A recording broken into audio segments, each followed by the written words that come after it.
Bienvenue sur Africa 24 dans cette nouvelle édition du Morning News. Voici les titres de l'actualité. Élan de solidarité après les attaques de Ouagadougou. Les chefs de l'État togolais Faure Gnassingbé, également président en exercice de la CEDEAO, et nigérien Mahamadou Issoufou se sont rendus ce lundi au Burkina Faso. Prise de fonction du nouveau président de la société publique du pétrole au Congo. Meksan Raolominga aura la charge de mener à bien l'évolution de la société afin qu'elle contribue efficacement au budget de l'État. Et au Tchad, mise en place d'une société de traitement des déchets pharmaceutiques et médicaux, une problématique majeure dans le pays qui représente environ 25 à 30 tonnes de déchets par jour.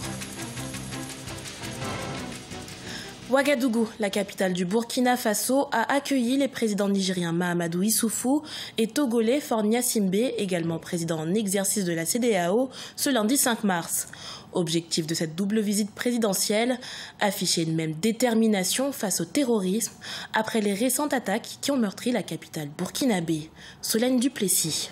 Faure Gnassingbé, le président togolais, et son homologue nigérien Mahamadou Issoufou étaient en visite ce lundi 5 mars au Burkina Faso pour exprimer leur solidarité au peuple burkinabé après les attentats terroristes qui ont frappé la capitale Ouagadougou ce vendredi 2 mars. Les chefs d'État se sont rendus à l'ambassade de France et à l'état-major des forces armées où se sont déroulées les attaques. Le principe sacré de la solidarité dans notre espace de la CEDEAO, le Burkina étant frappé, Ouagadougou étant frappé, nous nous sentons tous agressés.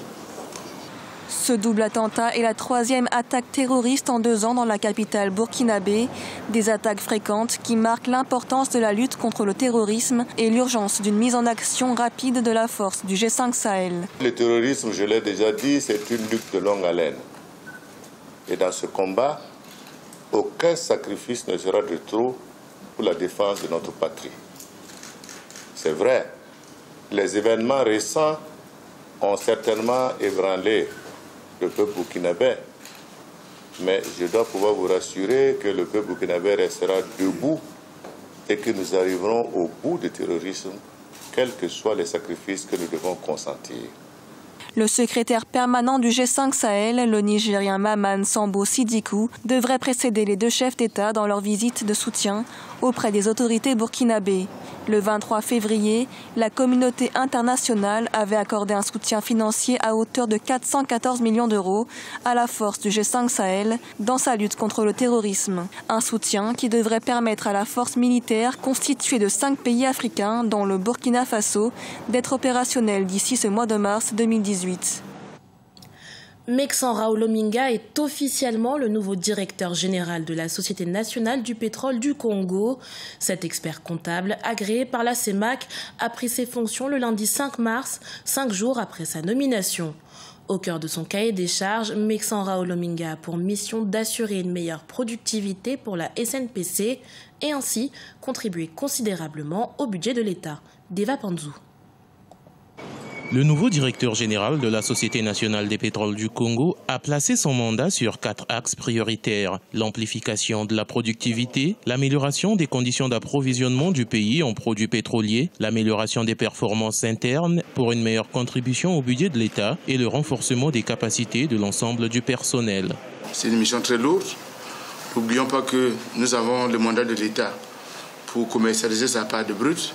Nous allons d'un commun accord avec le gouvernement travailler main dans la main pour que la SNPC puisse contribuer de façon sensible au budget de l'État. Meksan Raolominga a remplacé Jérôme Koko qui ne faisait plus l'unanimité auprès des travailleurs de la SNPC. Par ailleurs, suite à la modification de l'organisation de la SNPC, le nouveau directeur général est nommé pour 4 ans renouvelables une fois. Ce changement constitue un tournant décisif dans la poursuite des réformes engagées par le gouvernement congolais. La passation de service de ce jour marque un tournant décisif dans la poursuite des réformes engagées par le gouvernement. Monsieur Ominga a désormais la charge de mener à bien les missions qui lui sont confiées, conformément au nouveau statut dans la perspective de rendre la Société nationale des pétroles du Congo encore plus performante et compétitive au regard des enjeux de l'industrie pétrolière. Raoul Ominga sera assisté d'un secrétaire général et des directeurs centraux en charge des activités amont, aval et finance comptabilité. La Société nationale des pétroles du Congo a été créée en 1998 par la loi numéro 1/98 du 23 avril 1998 en remplacement de la Société Hydro-Congo. Dans l'actualité également, environ 25 à 30 tonnes de déchets médicaux sont produits quotidiennement au Tchad. Pour répondre à cette problématique, le gouvernement s'est doté d'une société de traitement des déchets et d'assainissement. Avec une capacité d'incinération de 20 à 24 tonnes, cette initiative pourrait non seulement limiter les dégâts sanitaires et environnementaux, mais aussi créer des emplois pour les jeunes. C'est un sujet de notre correspondant Mahamat Ramadan, commenté par Thierry Ndassa. Au Tchad, les déchets pharmaceutiques et médicaux peuvent désormais être traités et recyclés sur place selon les normes environnementales. Le pays vient de se doter d'une société de traitement des déchets et d'assainissement avec des usines d'une capacité d'incinération de 20 à 24 tonnes de déchets par jour. Les autorités en charge de la santé publique et de la protection de l'environnement veulent limiter ainsi les risques épidémiques liés aux déchets médicaux. Un déchet est dit dangereux. C'est d'abord tout ce qui est jeté et qui peuvent causer un risque à l'environnement et à la santé publique. C'est ça qu'on appelle déchets dangereux. Mais la différence pour le cadre des déchets pharmaceutiques et médicaux est que ces déchets présentent un risque assez important. Les risques traumatiques, les risques infectieux, les risques chimiques, les risques d'incendie ou d'explosion.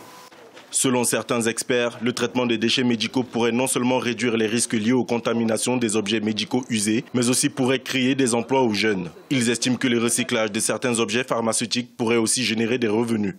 Il faut organiser le ramassage de ces déchets médicaux, non seulement au niveau hospitalier, mais aussi au niveau libéral, dans les cliniques, les cabinets médicaux privés, les dispensaires, les centres de santé. Voilà, donc ce qui sous-entend la création d'emplois, la formation de ces agents de santé travaillant dans les structures susnommées, et il y a toute la revalorisation aussi de ces déchets médicaux. Je vais juste vous donner un exemple, c'est celui des poches de sang et des seringues. Rien n'est fait actuellement. Donc, les incinérer, c'est très très bien, mais les revaloriser, c'est mieux. Selon le ministère de la Santé publique, le Tchad produit environ 25 à 30 tonnes de déchets médicaux par jour. Par ailleurs, les usines de la Société tchadienne de traitement des déchets et d'assainissement ont déjà réussi plusieurs tests de traitement des déchets pharmaceutiques et médicaux, selon les normes internationales. Le slam comme thérapie, tel a été le choix de l'artiste congolais Black Panther. Âgé d'un peu plus de 20 ans, l'artiste compte déjà 8 ans de carrière à son actif et de fait est devenu une figure incontournable de la scène congolaise. Aujourd'hui, son art lui a même valu une reconnaissance à l'international. Portrait signé d'Eva Panzou. À plus de 20 ans d'âge, Black Panther continue à écrire des pages de l'histoire de son pays. C'est grâce à ses frères aînés, amateurs de rap, qu'il s'est intéressé à l'écriture des textes de slam et de poésie. Dans un Congo où cet art trouve encore du mal à s'imposer, il a réussi à se frayer un chemin pour élever la portée de ses textes au-delà des frontières de son pays. Il a choisi de pratiquer le slam afin d'exprimer ses sentiments. J'ai choisi le slam parce que c'est un art qui a une certaine pureté. C'est un art qui met en valeur les mots. On n'a pas besoin de beaucoup de choses. Nous avons des mots et nous pouvons exprimer nos sentiments face à un public. Donc il y a la communication, il y a cette introspection-là qu'on fait et il y a ce partage avec le public. Et ensuite, j'ai découvert la compétition de slam. J'ai pensé que c'était une bonne chose pour moi parce que j'avais des choses à dire. J'avais beaucoup de sentiments intérieurs que je voulais extérioriser. Et c'est pour ça, justement, que je me suis mis à slammer. Le savoir-faire de Black Panther lui a valu cette année d'être retenu parmi les 3 slameurs africains qui participeront à la 10e édition du marché des arts et des spectacles africains du 10 au 17 mars à Abidjan. Une occasion pour lui de travailler davantage pour satisfaire son public. C'est une occasion unique parce que j'ai été le seul Congolais retenu sur les 65.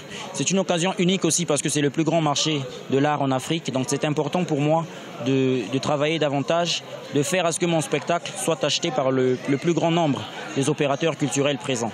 Il y a de l'évolution dans les textes et aujourd'hui encore, l'artiste nous a prouvé que ce n'est pas seulement de l'engagement, parce qu'à la fois il peint la société, il peint la femme. Black Panther a besoin de l'attention et du soutien des plus hautes autorités congolaises à quelques semaines de son départ pour la Côte d'Ivoire, où il prendra part au Massa. Il est champion du Congo et avait atteint la finale de la Coupe du monde de slam en 2015 en France. Ce journal a été réalisé par l'ensemble de la rédaction. Merci pour votre fidélité. Dans un instant, une nouvelle édition de l'actualité sur Africa 24.